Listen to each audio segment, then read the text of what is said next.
Ana biza kutgan kunlar ham keldi. 1 soatdan beri svet yo'q.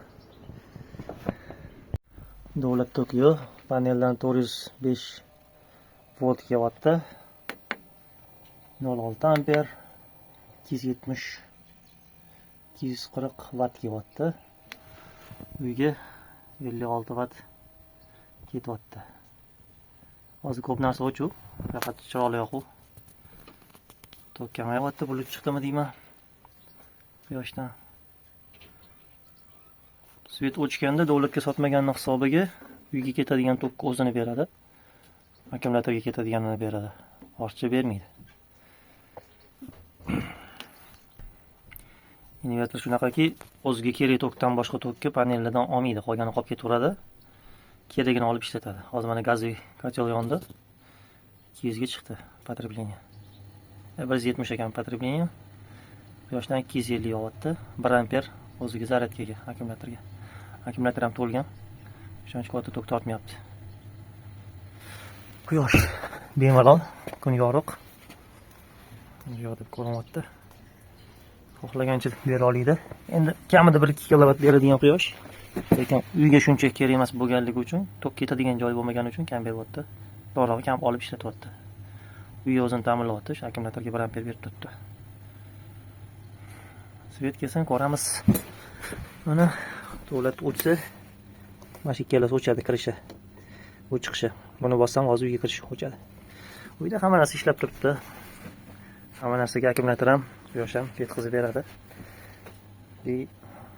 Akkumulyatordan ketsa, quyosh kam berganida yetmasa, akkumulyator qo'shib beradi. Kuchli narsani o'chirsangiz yana akkumulyator to'lib oladi. Hozir tekshirish uchun konditsioner yoqamiz. Quyosh qancha berar ekan? Akkumulyatordan qancha ketadi? Hozir bilamiz. 1 kilovat berdi quyoshimiz. Mana hozir 100 watt yeyapti. O'zini потреблениясiga. Kullerlar yonmagan 2 kilovatdan boshlab kullerlar yonadi.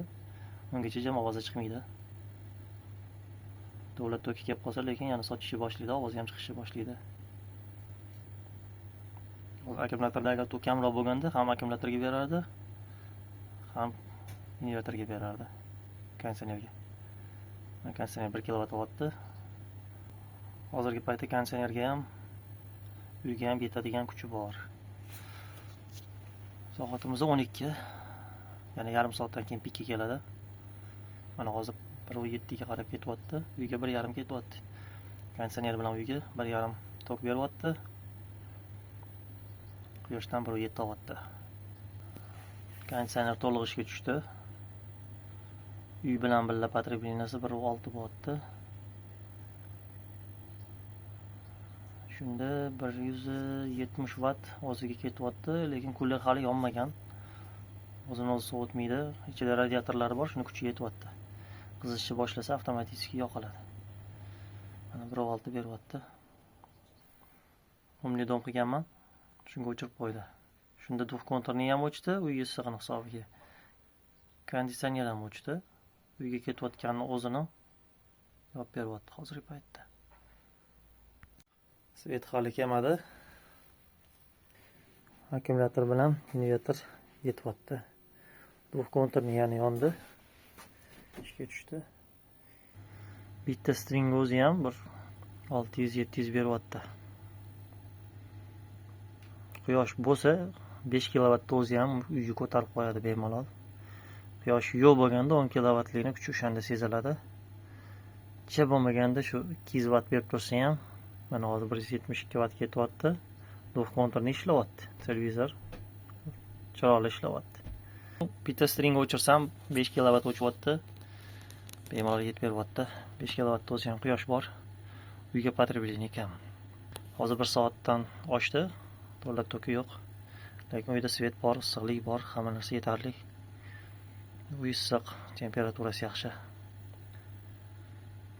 Keragidan ortiq beryapti. Ichidagi radiatorlar endi siganning hisobiga mana kullari birinchi skorsda yoqildi.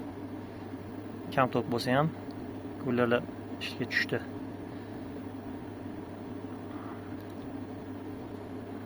Hozir kullarlar arzimagan vaqtda yana sovib. Ichida katta radiatorlari bor buni ham. Shular sovisa yana o'chadi. Ovozi chiqmaydi, eshitilmaydi. Faqat davlatga sotganda 7-8 kilovat sotadigan bo'lsa, kullerlar 4-skorsda aylanadi, tez aylanib ovoz chiqadi g'uvillab. Jab baland demayman, no bilinadi. Shuning uchun podvolga qo'yganman. Ovozi uncha narsasi eshitilmasin deb. Podvol qishda issiq, yozda sovuq. Buni rabochiy temperaturasi 0 gradusdan 60 gradus issiqgacha. Undan sovib ketsa o'zini o'chiradi, isib ketsa ham pergruz bo'lib o'zini o'chiradi. Mana deyalar ular -20 dan 60 gradusgacha. IP68 bor. Yomg'irda, qorda ham chidab beradi. Ko'chaga qo'ysa bo'ladi. Bularni xonaga qo'yish kerak yoki yopiq joy. Endi qishda sovuqda minusda turmagani yaxshi. Bu nafas oladi ichida. Mash havoni kirgizib ichidan sovutganning hisobiga ichida platali namgarchilikni tortadigan bo'lsa platali zanglaydi. Deyada shu narsalar yopiq, kullari yo'q. Kullari bo'lsa ham radiatorlar o'ziga o'rnatilgan, ichiga o'tmaydi. Shuni hisobiga IP68 bor, ichiga namgarchilik o'tmaydi, ko'chaga qo'ysa bo'ladi. Ularning ichidan havo aylanib namgarchilik aylanib turadi. Shunga podvolga qo'yganman, podvolim quruq, zaxmas, yopib turadi. Ovozi kamroq chiqadi.